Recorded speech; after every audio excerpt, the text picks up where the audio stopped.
What's good, guys? Welcome back to Rahul Talks. So today we're going to be talking about this podcast clip from the Lex Fridman podcast. He interviews Sergey Nazarov, the co-founder of Chainlink, which is a decentralized Oracle network providing data to smart contracts. Really exciting project. I wanted to break down this clip where he gives advice to younger people. We're going to go ahead and watch it and just talk about it. I thought it was interesting.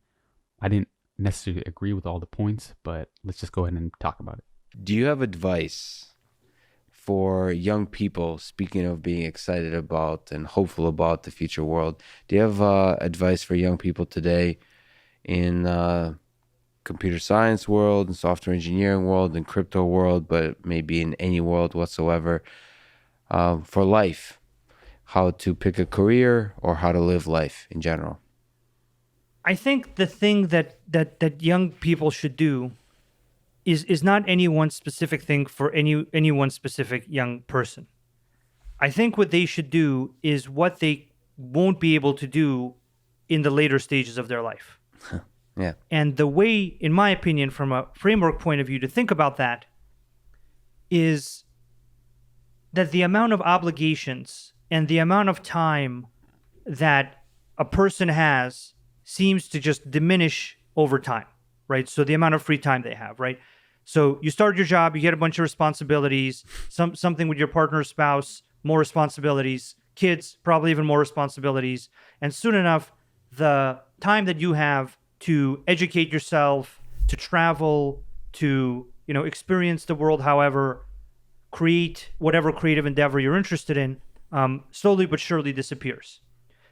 I think this is something that, young people don't fully realize. They assume that the world as it is now and the amount of free time that they have to travel, to educate themselves, to make new friends, to do all these things will somehow maybe diminish by 10%. It won't diminish by 10%. It'll diminish by 90%. Yeah. And the 10% that you have, you'll be resting to get back to work and get things done. So Yeah. what I think young people should do, and this is why it's very different for each of them, right? I can't tell young people, hey, you should study philosophy, travel, and start your own enterprise to achieve something worthwhile in the world, right? That might be something that's good for me with my values and my kind of worldview, but for other people might be something else. I think the way that they should conceptualize it is imagine if over the next 10, 12 years, the amount of choice that you had about what you could do was cut down by 90%. What would you, and this is, copying from this kind of Jeff Bezos regret minimization framework. Mm-hmm. In that framework, it's like, what would I regret not doing at 80? Mm-hmm. And that's kind of meant to create this long-term view and make these decisions now that'll get you to a long-term future that you can look back on and be proud of your life, right? What I think young people should do is they should say to themselves, look, if I never get the chance to travel for as long as I live, assuming that after 25, after 27, after 29, that's the case, how will I feel about that?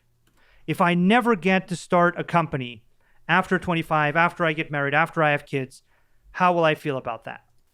So this is the part of the talk that I really like. Understanding what you might regret doing in the future. I think many of us can tell when we have a specific dream, a specific outlook, whether we've taken action on that or not. We have a goal that we want to pursue, and regret is the thing you want to minimize. You want to do what you most desire while you have the most available free time and the least amount of responsibilities. That part I really like. He's right that as you get older, you're going to have more and more responsibility. And this eats up the time that you have to do whatever you want. However, he goes on to say something after this, which I don't necessarily agree with, but let's go ahead and continue.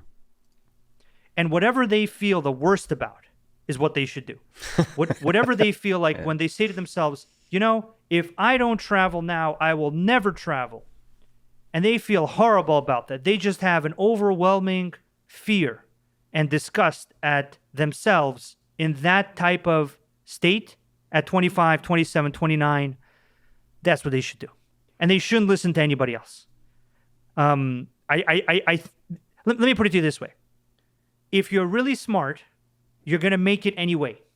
There's a lot of people putting a lot of pressure on you because they're afraid whether you're going to make it. If you're really smart, you're going to make it anyway. If you're not really smart, you're screwed anyway.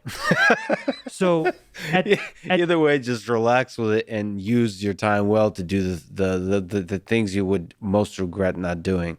That's really fascinating. This is another point I agree on, that if you're smart, you're going to figure it out. It may take time. Your timeline may not be as linear or smooth. It's never like that, but you're going to figure it out. And if you're not so smart, you're not so educated, there may be things you're good at, but just enjoy life. Like, you only got one life. I wouldn't say relax. I would say very much cherish the free time, the discretionary time that you have from the age of 18 to maybe 25. Yeah. Because at 25, everyone's going to start looking at each other and asking, what have I achieved? Like, my friends have achieved, I haven't achieved. And then by the time you get to 30, you're going to look at each other again and go, well, my friends have a family or a company or a PhD or a whatever. What do I have? And the pressure will just increase. And now, this is the part I don't necessarily agree with. He's talking about comparing yourself to your peers, which you're going to get judged on. That's true. But if you have a vision of where you want to go, then you shouldn't allow those comparisons to necessarily drag you down and ruin any momentum that you're building towards what you want to do. If you're the person who still at that point, at that age, does not know what they want to do, then I understand what he's saying, that you're going to feel immense amount of pressure to do something with your life. There's this quote from James Clear that I really like, and that the path to the summit isn't visible from the base camp, meaning that you're going to have to struggle along the way. You're going to have to try out many things, but along that path, you're going to figure out where you want to go. Anyways, that's something I wanted to just touch on real quick. I thought he had some really good points, but then the comparison aspect, it's a little bit contradictory to what he said earlier. But yeah, anyways, let me know your thoughts. I thought this was really interesting. This dude's super smart. And let me know if you enjoy this type of content in the comment section below. Peace.